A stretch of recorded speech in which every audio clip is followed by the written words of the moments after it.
Nag-craving na naman ako sa aking paboritong seafoods, kaya naman umorder tayo. So, alam nyo guys, lagi ko talaga tong kinakain madalas, no? Pero syempre, galing tayo sa vacation and also Ramadan ngayon. So, ito yung naisip kong orderin dahil gustong gusto ko nang kumain nito, lalo na yung sauce niya, sobrang creamy. Parang yung sauce nga pala at saka yung kanin magpartner ay solved na. Hindi mo na kailangan ng ulam, pero hindi pwede yan. Kailangan natin ng matching ulam. Ayan, yung aking paborito na hipon. Tapos meron din tayong pusit, meron din tayong green shell, meron din tayong crab. Ayan, magkakasama talaga yan sa ating in-order na pagkain. Ayan, look at that. At meron pa tayong mais. Kaya naman, hindi na ako masyadong nangungulila sa ganitong pagkain dahil marami naman dito. At sa totoo lang, hindi ako mahilig sa karne.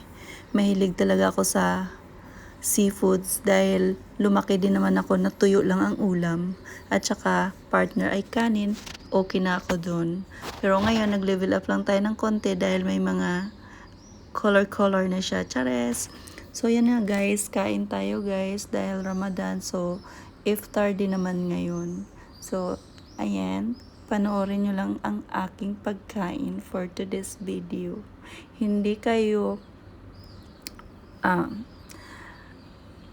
mali-left behind dahil mapapalunok kayo ng laway. Chares! So yan na nga guys, nag-i-enjoy na ako sa aking kinakain. Ayan. Ayan.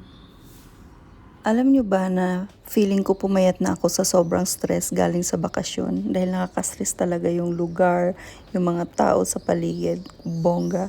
Pero ngayon mukhang lulubo na naman tayo ulit. Ayan, dahil kakakain natin, dito tayo bumabawi.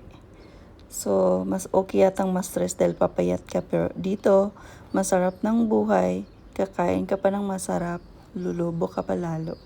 Pero hindi ko na-considered na yung stress ay nakapagpapayat kasi habang tumatagal napapansin ko, para akong dahon na nagda-dry, yun yung nakikita ko sa skin ko. Ganon pala yung epekto pag sobrang stress ka.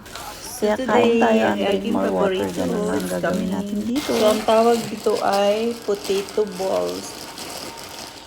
And I have java rice.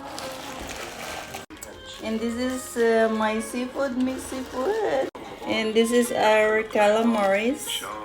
Super yummy. Craving ako dito. Kaya kain tayo. So, iftar time.